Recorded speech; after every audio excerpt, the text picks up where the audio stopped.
Adventure in Pipeman on W4CY Radio.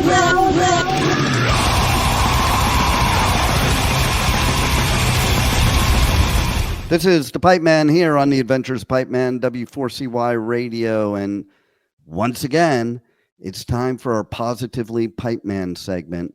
This is where we give you great business strategies, motivational strategies, empowerment strategies, and much more.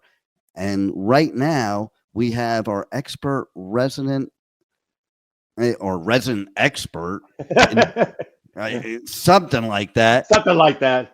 In business and powerful business strategies. And we're going to learn, oh my God, the one we're going to talk about today is exciting for me because just about every business owner experiences that, even the strongest and most positive of us.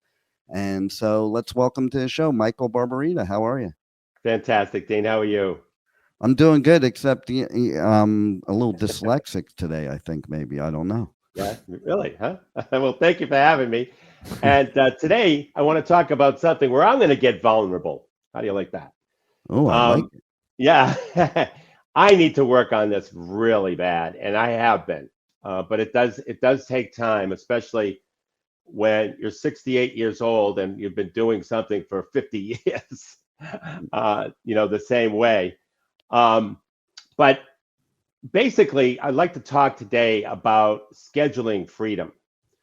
We business owners get caught up in, working more than 40 hours. We get caught up in working a ton of hours because of, the emergency nature of your business, the reactionary nature of your business. And what I want to do today in our segment is talk about 3 fundamental shifts that have to happen. And then I also want to talk about, once you have those shifts in mind, what are the fundamental pillars that you really have to attack, if you will, if you're going to really schedule freedom. And scheduling freedom means being able to having the business, serve you first and foremost, but also serve you to the point where now you have the time to spend, more time to spend with your family. And you could go to your kids' games, you can adjust your schedule anytime you want, and the business is still serving you with the leveraged revenue and income that you've always desired. And that's really where I think all of us want to be, certainly where I want to be, and certainly what I'm working towards. And like I said, being vulnerable today, this is something that I'm still in the process of working on. So the 3 fundamental shifts that are needed for scheduling freedom is shift number 1 is going from reactive to proactive. So instead of letting your day happen to you, you design your day around your priorities. So instead of responding to whatever screams the loudest, I think every business owner knows what I mean by that, you focus on what moves your business forward most efficiently.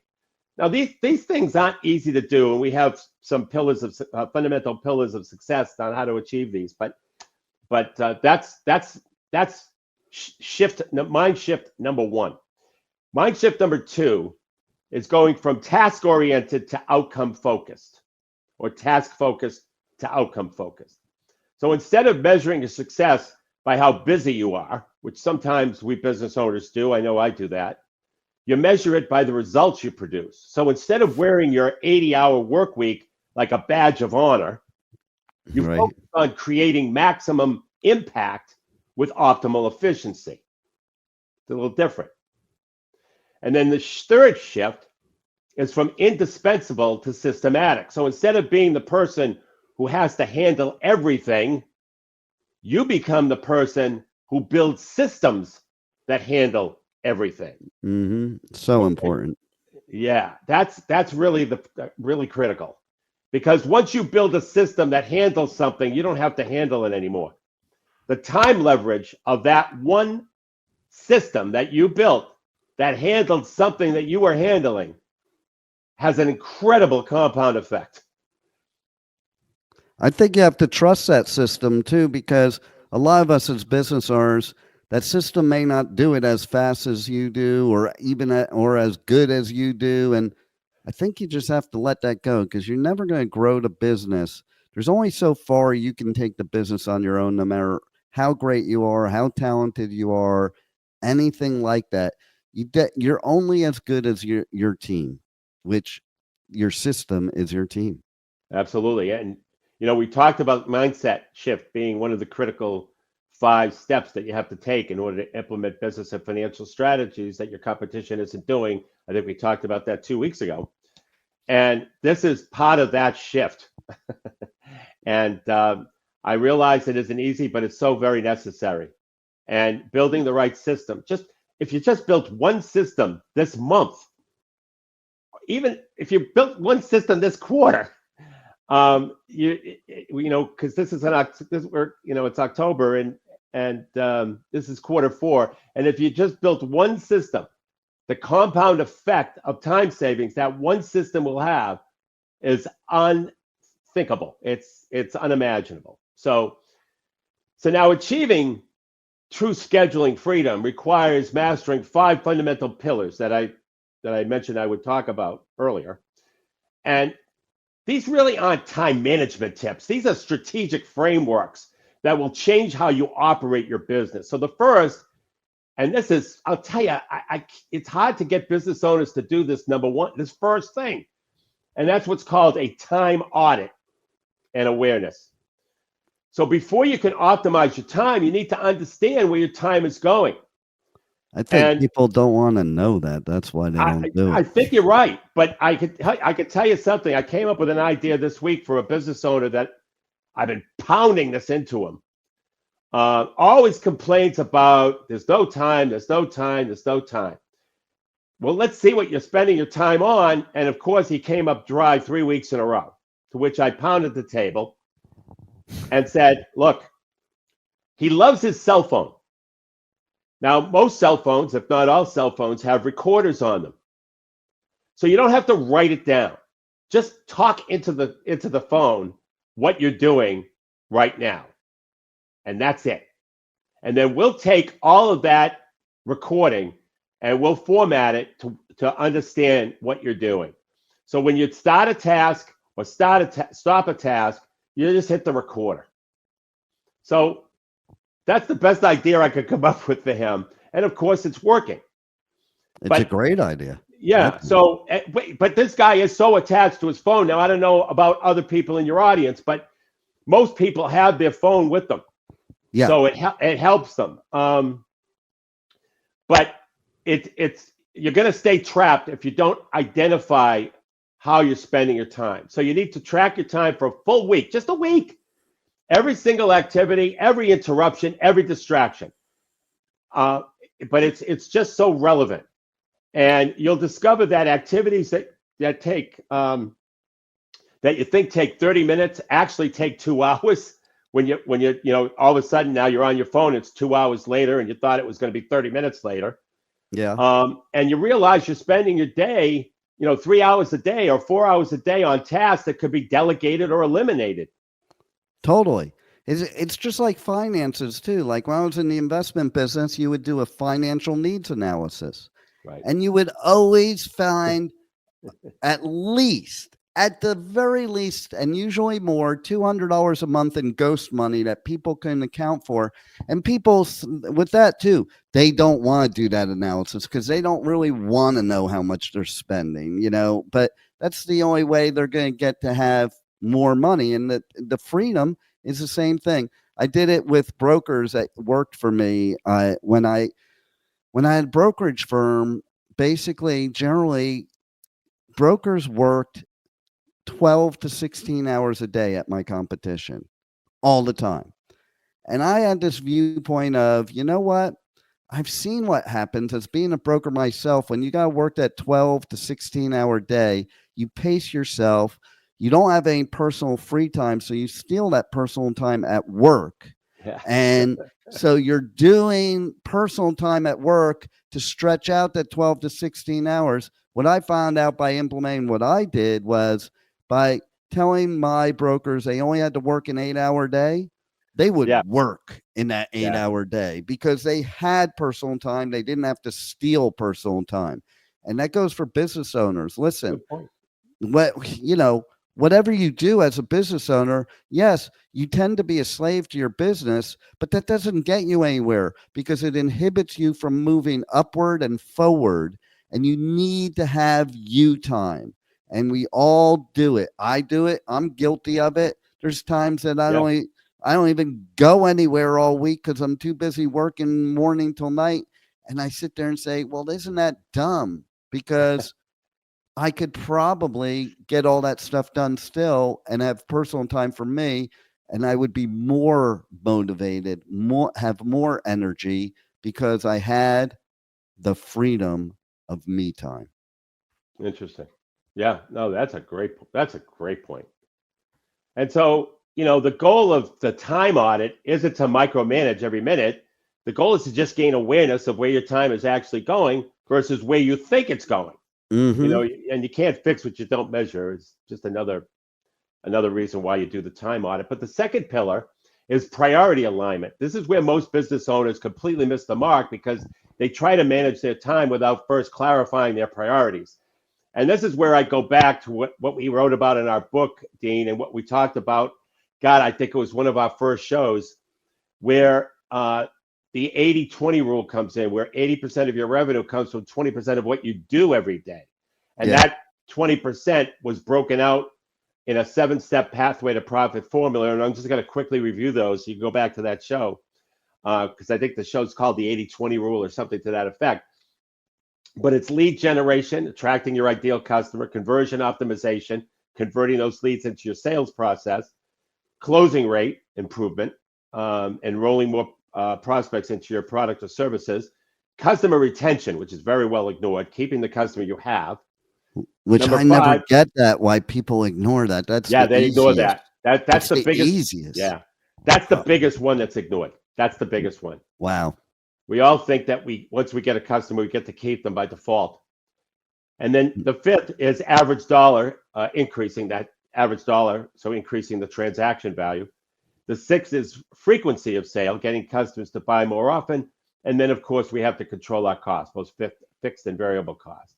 And if you're not spending the majority of time of your strategic time working on these 7 areas, you're missing 80% of your revenue potential. Yeah. So that was pillar number 2. Pillar number 3 is calendar control. So your calendar is essentially your life. If someone else controls your calendar, they control your life. And if urgent tasks control your calendar, then urgency controls your life. Yeah. And you don't control your calendar where if you don't control your calendar, chaos controls your life. So for whatever reason, the calendar, that's why I say the calendar is your life. And the rule is simple. If it's not on your calendar, it's not going to happen. This means time blocking your priorities before you schedule anything else. I had to learn this. So every space in my calendar is blocked at the start of a day. I might only have 2 meetings, but every space is blocked with the priorities that I have to address. This is part of my growth and development, and part of me learning how to schedule freedom. And it means protecting that strategic time like you would protect a meeting with your most important client. That's the key. And so most business owners fill their calendars with reactive activities and then wonder why they never get any proactive work done. Strategic business owners just do the opposite. They protect their proactive time and fit reactive time around that. Yeah. And so the 4th pillar is what I call distraction. And I know I'm running out of time here. But you Dean. can keep going. Go ahead. Okay. It's important. Okay. So the 4th pillar is distraction management. Those distractions are not random events that happen to you. They're predictable interruptions that you can systematically prevent or manage. See, the average business owner gets interrupted every 11 minutes. Imagine that. Every 11 minutes. I do imagine that every single day. I mean, that means they never get deep into the strategic work. So you need to identify your most common distractions and build those systems first, as we talked about earlier, to manage them. And is it employees who interrupt you with questions that they should know how to answer? Is it building better training? Yeah, you know what I mean? That's the other thing. Some employees just like to play it safe, so they ask the boss, right? That's a safe way to get. You know what I do in that situation? Yeah, tell me. I have learned my lesson, and I will not answer the phone first. 5 minutes later, I kid you not, never mind, I figured it out. Oh, God. Because especially nowadays, people's first thing is to ask somebody or even ask Google, Right. It's not to think, and to sit there and go, well, what should I do without asking? And then when I don't respond right away, it forces them to have to think, and then they come up with the answer. Unbelievable. And so the fifth pillar is self-care and personal time. This is the pillar that most business owners sacrifice first, and it's a mistake that destroys everything else. You cannot build a sustainable business if you're running on empty. You cannot make good strategic decisions if you're exhausted, stressed out, burned out, whatever you want to call it. So self-care isn't selfish, it's strategic. Taking care of your physical health, mental well-being, relationships, they all make you more effective, not less effective. So a rested, energized, focused business owner will accomplish more in 6 strategic hours than an exhausted owner will accomplish in 12 chaotic hours. No doubt. And so you have to schedule time for exercise and family time, not because you have leftover time, but because these activities fuel the energy and creativity that you need to excel your business. What's funny about that too is, that when you say the family time, I'm the way I am now is the same as I was before I had kids. And basically what that message is when I did have kids growing up, I scheduled family time. And guess what? I was just thinking about it, like just this morning, I was thinking about, it was amazing that I got through everything I did, and business was so successful by working less than I ever had. Amazing. Yeah.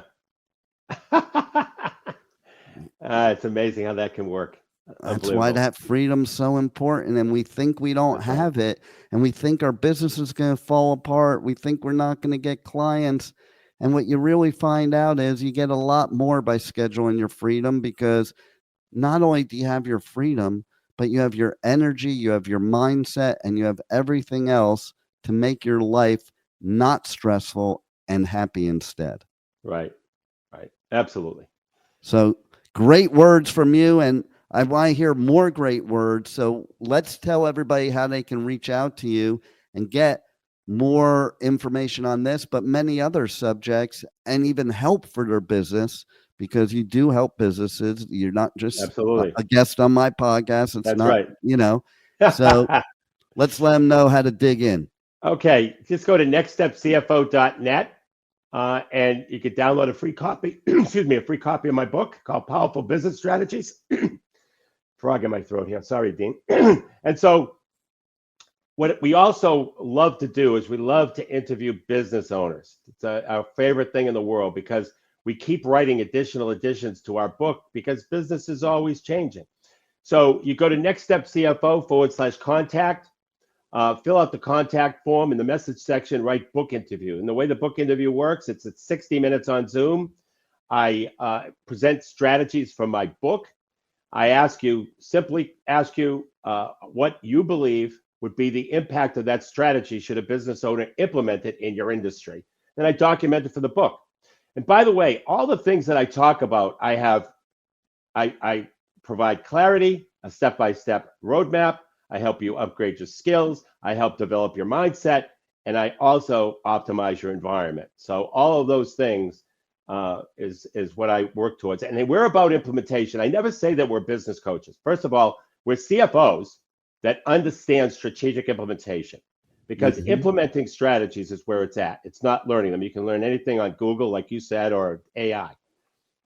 There you go. Well, yes, you are a master at the powerful business strategies, and I'm glad you're on our show every week, and you'll be on again next week, so everybody's got to tune in. If you've missed any other episodes before, go to the back catalog and check them out. These are key secrets to your success, and they're right here for you on the Adventures of Pipeman. Thank you, Michael. Thank you for having me, Dean. Thank you for listening to the Adventures of Pipeman on W4CY Radio.